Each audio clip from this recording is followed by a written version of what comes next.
A loteria Shirley Jackson. A manhã de 27 de junho estava límpida e ensolarada, com o calor refrescante de um dia em pleno verão.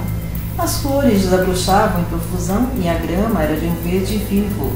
Os habitantes do vilarejo começaram a se reunir na praça, entre os correios e o banco, por volta de 10 da manhã. Em algumas cidades havia tantas pessoas que a loteria durava 2 dias e tinha que começar em 26 de junho. Nesse vilarejo, porém, no qual havia apenas cerca de 300 pessoas, a loteria inteira durava menos de 2 horas, por isso podia começar às 10 da manhã e ainda acabar a tempo de permitir que seus habitantes voltassem a casa para fazer a refeição do meio-dia. Sem dúvida, as crianças foram as primeiras a se reunir. Recentemente, a escola fechara para o verão e a sensação de liberdade instalara-se inquietamente na maioria. Elas tendiam a se juntar em silêncio por um tempo antes que irrompessem numa brincadeira barulhenta. A conversa era ainda sobre a turma e a professora, os livros e os castigos. Bob Martin já encheu os bolsos com pedras. Os outros garotos logo seguiram o seu exemplo e selecionaram as mais lisas e redondas. Bob, Harry Jones e Dick Delacroix, os habitantes pronunciavam Delacroix, finalmente fizeram uma grande pilha de pedras em um canto da praça e a protegeram dos ataques surpresas de outros garotos. As garotas se mantiveram à distância e conversavam entre si, olhando por cima dos ombros para os meninos. Crianças muito pequenas rolavam na terra ou seguravam as mãos dos irmãos ou irmãs mais velhas. Pouco depois, os homens começaram a se reunir, observando os próprios filhos. Falavam sobre o plantio e a chuva, tratores e impostos. Eles ficavam de pé juntos, longe da pilha de pedras, no canto. Suas piadas eram silenciosas e sorriam em vez de dar risadas. As mulheres vestiam roupas de casa e suéteres desbotados, e chegaram pouco depois dos homens. Elas se cumprimentavam e fofocavam conforme se juntavam os maridos. Logo as mulheres de pé ao lado dos homens começaram a chamar seus filhos, e eles vinham, relutantes, tendo que ser chamados 4 ou 5 vezes.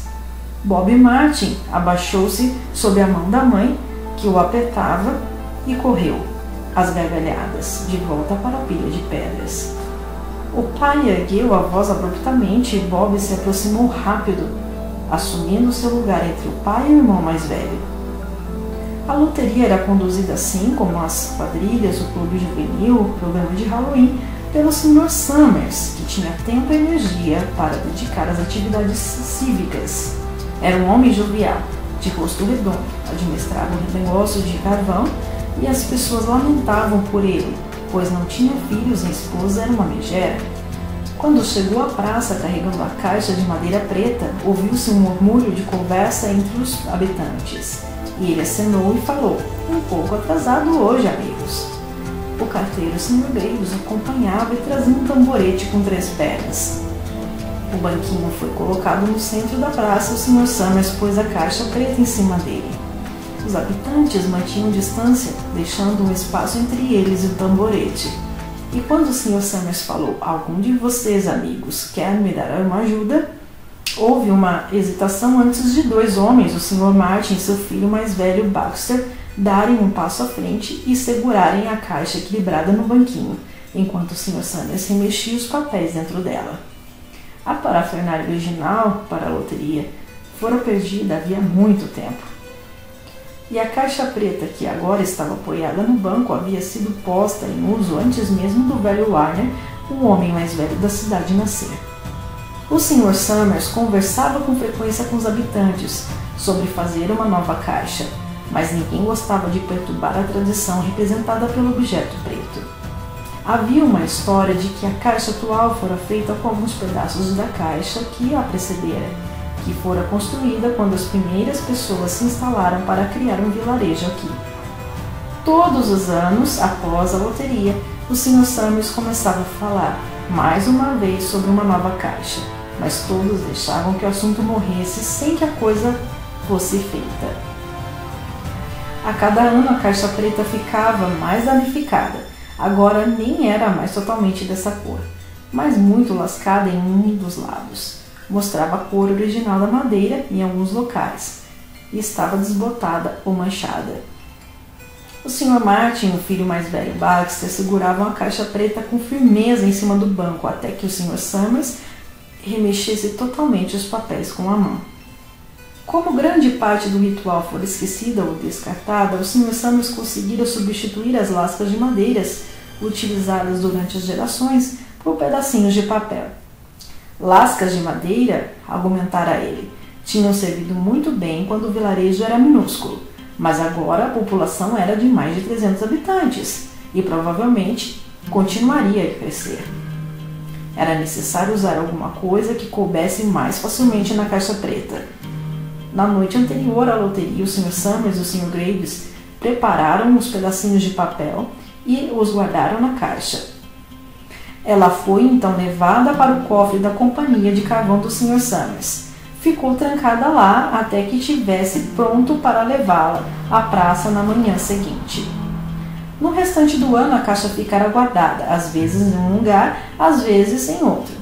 Ela passara um ano no celeiro do Sr. Graves e outro ano no chão dos correios, e algumas vezes era colocada em uma prateleira na quitanda do Sr. Martin e deixada ali. Ouvia-se um grande burburinho até que o Sr. Summers declarara a loteria aberta. Havia listas a serem preparadas, com os chefes de família, chefes dos moradores de cada casa, moradores de cada casa em cada família. O devido juramento feito por Sr. Summers ao carteiro, enquanto oficial da loteria, antigamente, como se recordavam algumas pessoas, ocorria um tipo de recital, cantado pelo oficial da loteria, um cântico pouco melódico e monótono, que fora recitado apressadamente, como estava previsto, a cada ano. Algumas pessoas acreditavam que o oficial da loteria costumava ficar simplesmente parado quando recitava e cantava. Outros julgavam que ele deveria caminhar entre as pessoas, mas havia muitos anos que esta parte do ritual acabara caducando. Além disso, via-se um ritual de saudação, que o oficial da loteria teria que usar ao se dirigir a cada pessoa, que parecia para sortear da caixa. Mas isso também mudara com o tempo e agora somente era necessário que o oficial cumprimentasse cada pessoa que se aproximava. O Sr. Summers era muito bom nisso. Com a camisa branca limpa e a calça jeans azul, uma das mãos apoiadas negligentemente sobre a caixa preta, ele parecia muito decente e importante ao conversar interminavelmente com o Sr. Graves e os Martin.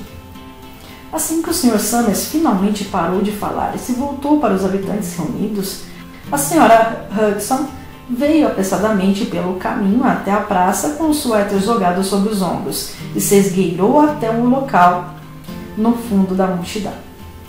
Esqueci completamente que dia era hoje, falou a Sra. Delacroix, que estava de pé junto a ela, e ambas esboçaram um sorriso. Pensei que meu velho tivesse saído de novo para empilhar lenha, emendou a Sra. Hudson. Então olhei para a janela, os garotos tinham sumido.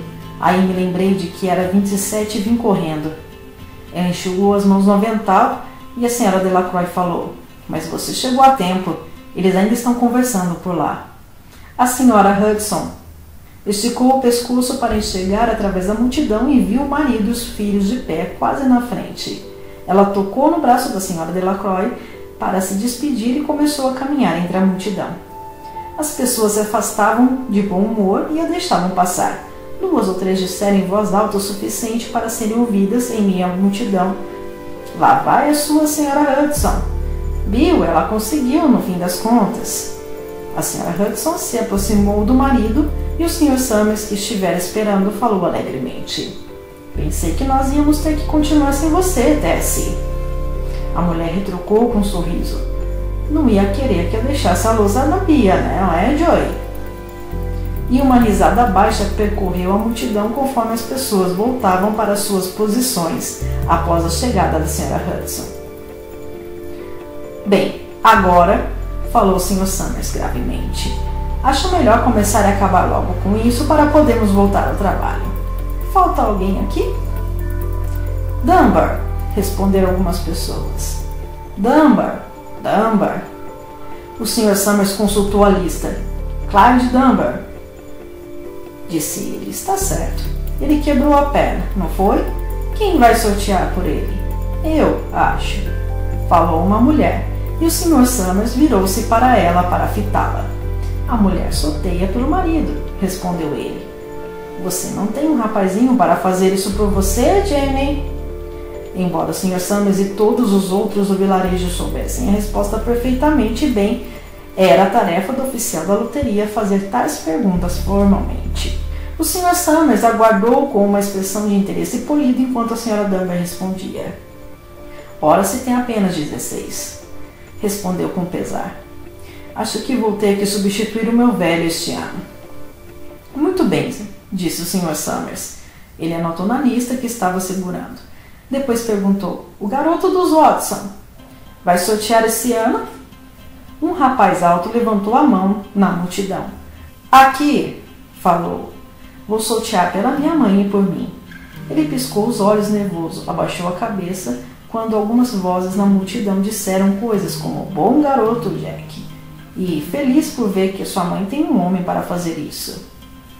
Ora, emendou o Sr. Summers, acho que estão todos aqui. Será que o velho Warner conseguiu? Aqui, falou uma voz, e o Sr. Summers acenou com a cabeça. Um silêncio repentino desceu sobre a multidão quando o Sr. Summers limpou a garganta e olhou a lista. Todos prontos? Gritou ele. Agora vou ler os nomes. Os chefes de família primeiro.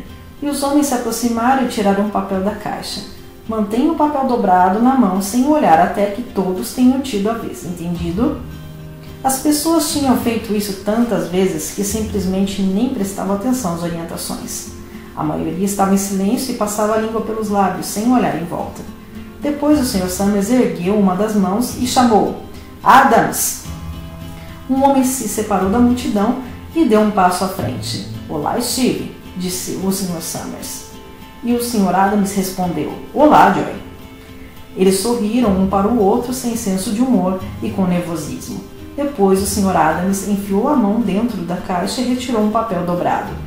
Ele o segurou firmemente por um dos cantos enquanto dava meia volta e caminhava apressado até a sua posição na multidão, onde ficou parado a alguma distância da própria família, sem baixar os olhos para a mão. Ellen, chamou o Sr. Summers. Anderson. Baker. Parece que não há mais tempo algum entre as loterias, disse a Sra. Delacroix à Sra. Graves, na fila de trás. Parece que a última foi apenas na semana passada. Sem dúvida o tempo voa, observou a Sra. Graves. Clark. Delacroix. Lá vai o meu velho, falou a Sra. Delacroix. Ela prendeu a respiração quando o marido seguiu adiante. Dunbar, disse o Sr. Summers, e a Sra. Dunbar caminhou com firmeza até a caixa, enquanto uma das mulheres dizia, Anda, Jenny! E outra emendava, Lá vai ela! Somos os próximos, falou a Sra. Graves. Ela observou enquanto o Sr. Graves se aproximava, vindo da lateral da caixa. Cumprimentava o Sr. Summers com um ar grave e tirava uma tira de papel. Agora, por toda a multidão, havia homens segurando os pequenos papéis dobrados nas mãos grandes, virando-os e revirando-os, nervosos. A Sra. Dunbar e os dois filhos estavam parados juntos, e a mulher segurava um pedaço de papel. Herbert Hudson. Levante-se e vá até lá, Bill, disse a Sra. Hudson, e as pessoas perto dela riram. Jones. Dizem que lá no vilarejo ao norte estão falando em abandonar a loteria, comentou o Sr. Adams com o velho Warner, que estava ao seu lado.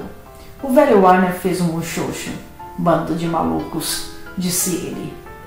Você dá ouvidos aos jovens e nada é bom bastante para eles. Da próxima vez, sabe, eles vão querer voltar a morar nas cavernas. Ninguém trabalha mais e vive desse jeito por um tempo. Costumava haver um ditado, loteria feita, garante a colheita. Só o que sei é que todos comeríamos ervas daninhas e bolotas. Sempre houve uma loteria. Emendou com arrogância. Já é ruim o bastante ver o jovem Joy Summers ali zombando de todo mundo. Em alguns lugares eles já abandonaram as loterias, observou o Sr. Adams. Nada além de confusão com isso, disse o velho Warner com teimosia. Bando de tolos. Martin. E Bob Martin observou o pai a caminhar. Overdick. Percy. Eu queria que eles se apressassem, falou a Sra. Dunbar para o filho mais velho. Eu queria que eles se apressassem. Estão quase terminando, disse o filho. Você tem que se preparar para correr e contar a seu pai, retrucou a Sra. Dunbar. O Sr. Summers chamou o próprio nome. Então deu um passo à frente com precisão e retirou uma tira de papel da caixa.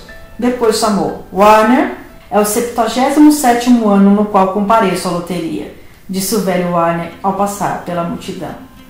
77ª vez. Watson. O garoto alto se aproximou, constrangido em meio à multidão. Alguém falou: não fique nervoso, Jack. E o Sr. Summers emendou: leve o tempo que precisar, filho. Zanini. Depois disso fez-se uma longa pausa, uma pausa tensa, até que o Sr. Summers segurou a tira de papel no ar e falou: muito bem, amigos. Por um instante ninguém se mexeu, e então as tiras de papel foram abertas. Subitamente todas as mulheres começaram a falar ao mesmo tempo e perguntavam: quem foi? Quem pegou? Foram os Dunbar? Foram os Watson? Depois as vozes começaram a dizer: foi Hudson. Foi Bill Hudson. Quem pegou? Vá contar ao seu pai, pediu a Sra. Dunbar ao filho mais velho. As pessoas começaram a olhar ao redor para ver os Hudson. Bill Hudson estava parado em silêncio e fitava um papel em sua mão.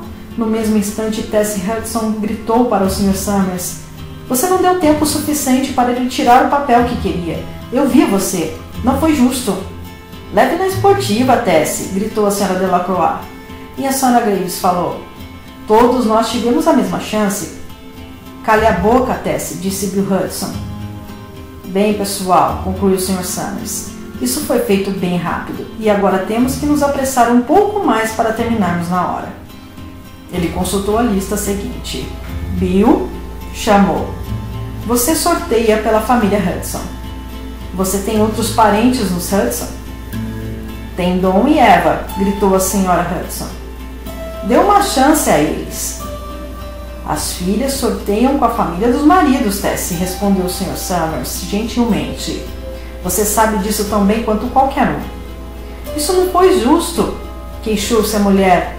Acho que não, Joey, disse Bill Hudson com pesar. Minha filha sorteia com a família do marido. É justo, eu não tenho outros parentes, a não ser as crianças. Então, no que diz respeito ao sorteio pelas famílias, é você, explicou o Sr. Summers. E no que diz respeito aos parentes, é você também, certo? Certo, disse Bill Hudson. Quantos filhos, Bill? Perguntou formalmente o Sr. Summers. 3, respondeu Bill Hudson. Tenho o Bill Jr., a Nancy e o pequeno Dave. E a Tessie e eu. Muito bem, então, falou o Sr. Summers. Harry, você devolveu os papéis deles? O Sr. Graves acenou com a cabeça e ergueu as tiras de papel. Ponha na caixa, então, orientou o Sr. Summers. Pegue os papéis de Bill e ponha dentro dela. Acho que deveríamos recomeçar, disse a Sra. Hudson, falando no tom de voz mais baixo que podia. Fique sabendo que não foi justo. Você não lhe deu tempo suficiente para escolher. Todo mundo viu. O Sr. Graves havia separado as 5 tiras e colocado na caixa, e deixou todos os papéis, à exceção daqueles, caírem no chão, onde a brisa os pegou e ergueu. Preste atenção, pessoal. Era o que a Sra. Hudson estava dizendo às pessoas em torno dela. Pronto, Bill? Indagou o Sr. Summers. E Bill Hudson lançou um olhar rápido à esposa e aos filhos e acenou com a cabeça. Lembre-se, falou o Sr. Summers. Pegue os pedaços de papel e mantenha dobrados até que todos tenham tirado um. Harry, ajuda o pequeno Dave. O Sr. Graves segurou a mão do menino, que o acompanhou até a caixa com boa vontade. Tira um papel da caixa, Dave, falou o Sr. Summers. Dave pôs a mão na caixa e deu uma risada. Pegue apenas um papel, explicou o Sr. Summers. Harry, segure por ele. O Sr. Graves pegou a mão da criança, retirou o papel dobrado do punho fechado e o segurou enquanto o pequeno Dave ficava parado ao lado dele e o fitava com ar pensativo. A próxima é a Nancy, disse o Sr. Summers. Nancy tinha 12 anos e os colegas de escola respiraram fundo quando ela deu um passo para frente, balançando a saia, e retirou delicadamente uma tira de papel. Bill Jr., falou o Sr. Summers, e Billy, com o rosto vermelho e os pés grandes demais, quase derrubou a caixa ao sortear um papel. Desce, chamou o Sr. Summers. Ela hesitou por um instante e olhou ao redor atrevida. Então estreitou os lábios e caminhou até a caixa. Retirou um dos papéis e segurou atrás de si. Bill, falou o Sr. Summers, e Bill Hudson enfiou a mão na caixa, remexeu e finalmente retirou-a com um pedaço de papel dentro dela. A multidão estava em silêncio. Uma garota murmurou: espero que não seja a Nancy. E o som do cochicho alcançou os limites da aglomeração. Não é do jeito que costumava ser, observou o velho Warner distintamente. As pessoas não são do jeito que costumavam ser. Muito bem, falou o Sr. Summers. Abram os papéis. Harry, você abre o do pequeno Dave. O Sr. Graves abriu a tira de papel e ouviu-se um suspiro generalizado em meio à multidão, quando ele o ergueu e todos puderam ver que estava em branco. Nancy e Bill Jr. abriram seus papéis ao mesmo tempo, e ambos esboçaram sorrisos, deram risadas e se viraram para a multidão, segurando os pedaços de papel acima da cabeça. Tessie, chamou o Sr. Summers. Fez uma pausa, então o Sr. Summers olhou para Bill Hudson, e Bill desdobrou o papel e o mostrou. Estava em branco. É a Tessie, falou o Sr. Summers, e sua voz era baixa. Mostre-nos o papel dela, Bill. Bill Hudson se aproximou da esposa e retirou o pedaço de papel da mão da mulher à força. Tinha uma mancha preta nele. A mancha preta de lápis bem forte que o Sr. Summers fizera na noite anterior no escritório da companhia de carvão. Bill Hudson o ergueu e a multidão se agitou. Embora os habitantes tivessem se esquecido do ritual e perdido a caixa preta original, ainda se lembravam de usar as pedras. A pilha de pedras que os garotos tinham feito antes estava pronta. Havia pedras no chão com os pedaços de papéis soprados que tinham saído da caixa. Delacroix escolhera uma pedra tão pesada que teve que erguê-la com as duas mãos e se virou para a Sra. Dunbar. Anda, disse ela, apresse-se. Dunbar tinha pedras pequenas nas duas mãos e ela falou com a respiração entrecortada. Não consigo correr de jeito nenhum. Você terá que ir na frente e eu me encontro com você. As crianças tinham pedras e alguém deu uns seixos ao pequeno Dave Hudson. Tessie Hudson estava no centro de um espaço vazio agora e esticava as mãos em desespero enquanto os habitantes se aproximavam dela. Não é justo, disse ela. Uma pedra atingiu na lateral da cabeça. O velho Arnold dizia: Vamos, vamos, pessoal! Steve Adams estava na frente da multidão com a Sra. Graves ao seu lado. Não é justo, não está certo! Gritou a Sra. Hudson, e em seguida eles estavam sobre ela.